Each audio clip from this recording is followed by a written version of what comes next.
அஸ்ஸலாமு அலைக்கும் வரஹ்மத்துல்லாஹி வரகாத்து. உங்கள் இலியாஸ். விபச்சாரத்தை பற்றி திருக்குறான்ல ரொம்ப கடுமையாக கண்டிக்குது. அது அது செய்யக்கூடியவங்களை கல்லெறிஞ்சு கொள்ளுங்கன்னு சொல்லுது. அது எவ்வளோ ஒரு தவறான விஷயம் அப்படிங்கிறத சொல்லுது. விபச்சாரம் செய்யக்கூடியவன் விபச்சாரியை தான் திருமணம் முடிப்பான் அப்படின்னு சொல்லுது.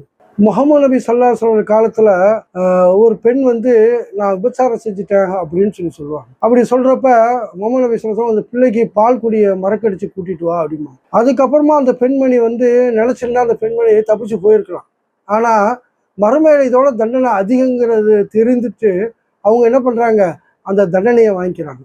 அதே போல ஆண்களையும் இந்த மாதிரிலாம் இருக்காங்க. அதே போல ஒரு சஹாபி என்ன பண்ணுவாரு, ஒரு பெண்ணை உடை இல்லாம பார்த்துருவார். பார்த்த உடனே அவர் அந்த கவலையிலேயே அவர் என்ன பண்ணிடுவார், இறந்துருவார். ரசூலுல்லாஹ் சொல்லுவாங்க, ஏன் என்னாச்சு அவர் அப்படின்னு சொல்றது மாதிரி உடை இல்லாம ஒரு பெண்ணை பார்த்துட்டாரு, அதனால அவர் அந்த கவலையிலேயே இறந்துட்டாரு அப்படின்னு சொல்லுவாங்க. எல்லாம் மன்னிக்கக்கூடியவன் தானே அப்படின்னு. இதெல்லாம் நமக்கு என்ன தெரியுதுனாக்கா, நம்ம சர்வசாதாரணமாக நிறைய பேர் செல்போன்ல தவறானதுகளை பார்க்குறாங்க. இது அல்லாஹ்க்கு அவங்க பதில் சொல்லணும்ல. நல்லா யோசிச்சு பாருங்க.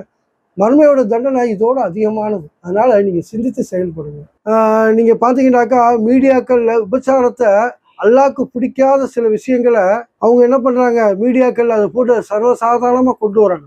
ஆனா முகமது நபி சொல்றாங்க, இறுதி நாளின் அடையாளம் விபச்சாரம் அதிகரிக்கும் அப்படின்னு. அல்லாஹ்க்கு ஒரு பிடிக்காத விஷயம் அது. ஆனா அதை யூசுப் நபியை பத்தி சொல்றப்ப அவர் மட்டும் அல்லாஹ்வுடைய அத்தாட்சியை அவர் பார்க்குறேன்னாக்கா அவரும் அதில் போய் சேர்ந்துருப்பாருன்னு சொல்லுவாங்க. அல்லாஹ்வுடைய அத்தாட்சினா என்ன? மறுமையில் ரசூல் ஸல்லல்லாஹு அலைஹி வஸல்லம் சொல்கிறாங்க, வயிறு வீங்கிய சில கூட்டங்கள் இருக்கும், அவர்களை நான் போய் கேட்டேன் யார் அப்படின்று. அப்போ முகமது நபி ஸல்லல்லாஹு அலைஹி வஸல்லம் அந்த மலக்குமார் சொன்னாரா, அவர் விபச்சாரம் செய்தவர்கள் அப்படின்னு.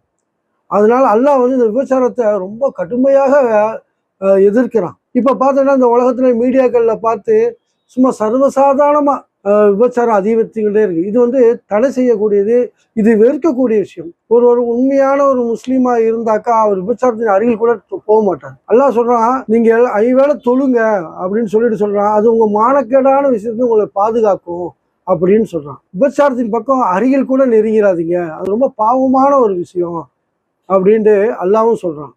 அதனால நீங்க விபச்சாரத்தை உங்களையும் உங்க குடும்பத்தார்களையும் நீங்க பாதுகாத்துக்கங்க. அல்லாஹ் இன்னொரு இடத்துல சொல்றான், உங்களுக்கு தேவை என்றா 2 2ஆக 3 3ஆக 4 4 திருமணம் பண்ணிக்கங்கன்னு சொல்றான், ஹலாலான முறையில். ஆனா அதை இந்த உலக மக்கள் வெறுப்பாங்க. ஏன்னா அல்லாஹ் ஹலால் ஆக்கியத இந்த மக்கள் வெறுக்கிறாங்க. ஏன் வெறுக்கிறாங்க அப்படின்னு பார்த்தீங்கன்னாக்கா, அவங்க இந்த உலகத்தை சாய்ந்திருப்பாங்க, உலக வாழ்க்கையை இதுதான் நமக்கு இதாக இருக்குன்னு சொல்லி. அதனால இந்த உலக இதை ரொம்ப விரும்புறதுனால அதனால நீங்கள் விபச்சாரத்து பக்கம் போயிடாதீங்க. இந்த குர்ஆன் ஹதீஸை படிங்க. உங்கள் பிள்ளைகளை குர்ஆன் ஹதீஸை படிக்க வச்சிங்கன்னாக்கா அந்த பிள்ளைகள் இந்த உலகத்திலையும் வெற்றி ஆவாங்க, மறு உலகத்திலையும் வெற்றி ஆவாங்க. அஸ்ஸலாமு அலைக்கும் வரஹ்மத்துல்லாஹி வரகாத்துஹு.